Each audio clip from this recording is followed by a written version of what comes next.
a new album, Bedtime Stories. Can you tell me the concept behind the album, the thinking behind this album? Well, I think most of the songs are about a kind of a spiritual struggle, or coming to terms with a spiritual struggle, or coming to realizations about, well, life, really. I know it sounds kind of general, but that's really what it is. And there's a romantic theme within the album, of course. Yeah. There is a move from sex to romanticism. Well, let's say eroticism and romanticism. Does this mean that this is a new Madonna, a softer Madonna, or have you explored the concept of sex enough?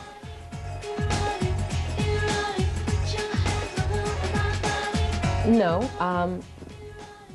it's not that I've explored it enough, it's just that it's such a taboo subject that I think it distracted people too much from my music and what I was trying to say. So I am sort of exploring other things that are important to me.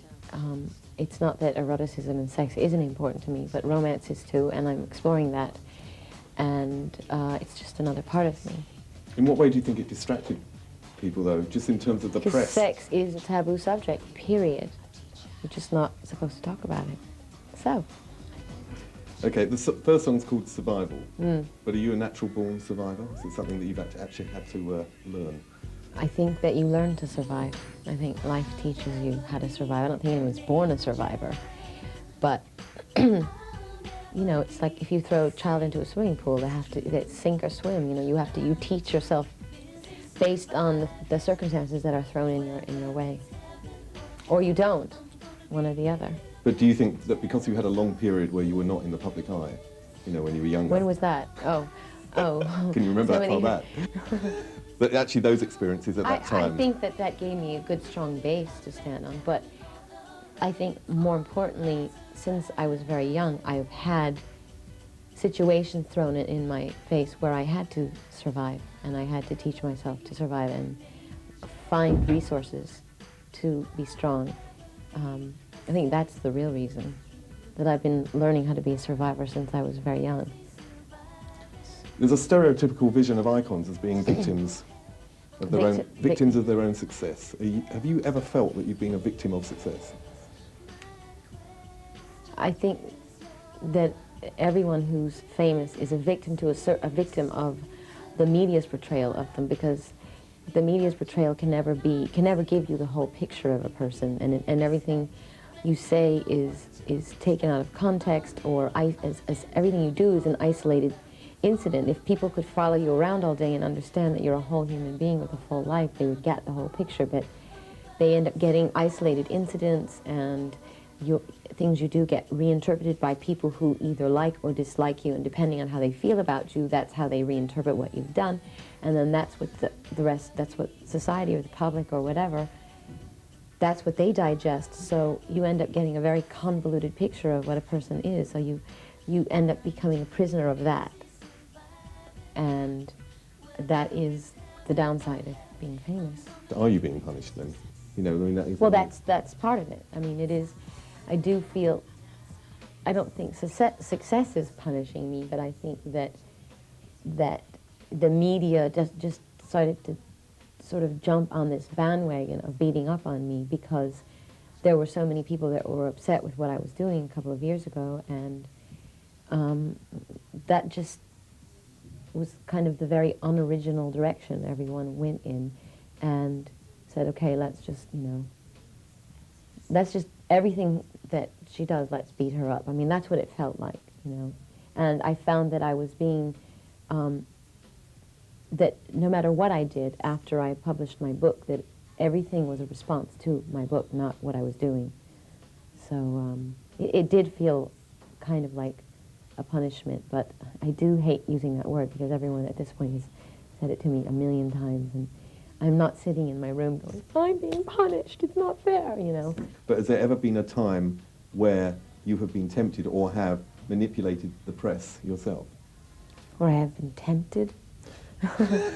Okay, well, you have manipulated. Well, I suppose I have known that certain things that I would do would provoke a certain reaction. I have known that, so I suppose that is a purposeful manipulation to a certain extent. But on the other hand, it always, I never compromised what I was trying to say artistically, so.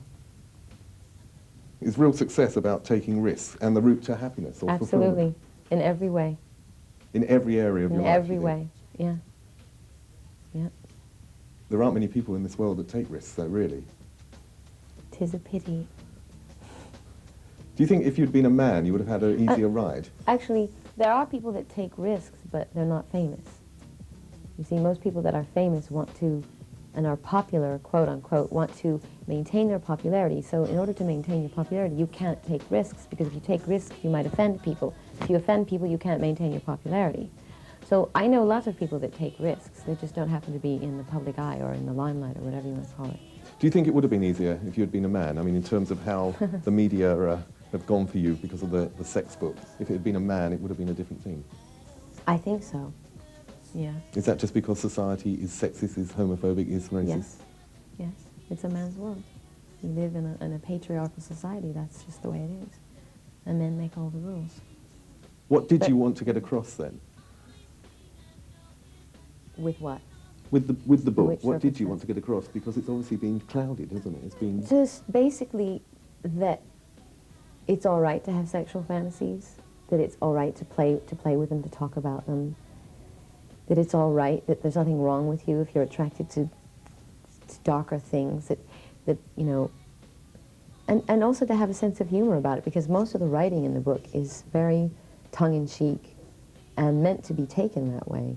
And actually to take the wind out of like the dark, naughty nature of sexuality and to make fun of how society like pushes it in the closet and makes everyone feel a sense of shame about it.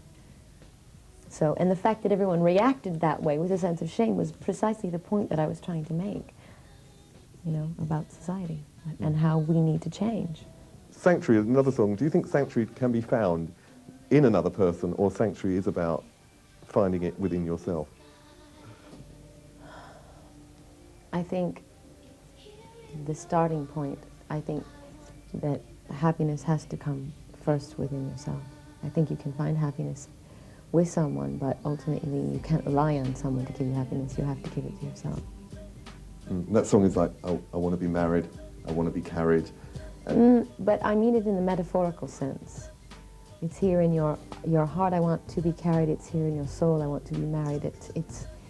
It's about connecting to someone, to finding your soulmate, not necessarily getting married. But do you have a romantic ideal in terms of soulmate? Listen to my record. Yeah, I know. I can see there obviously is one there. What is it, though, for you? What is a romantic Just ideal? everything that we've been talking about. I mean, just that.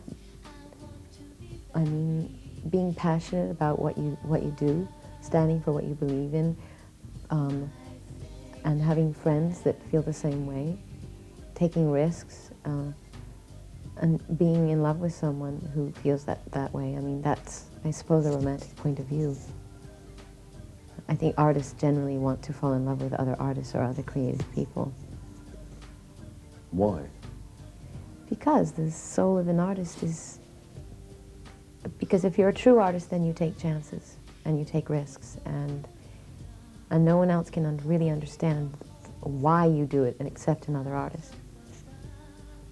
That sounds like a recipe for disaster. I would have thought the best person would be almost like a businessman somewhere. You know, you could have the soul of an artist and be an investment banker. I'm not saying that you have to be, an expressionist painter or, a performance artist or something to understand, but you have to...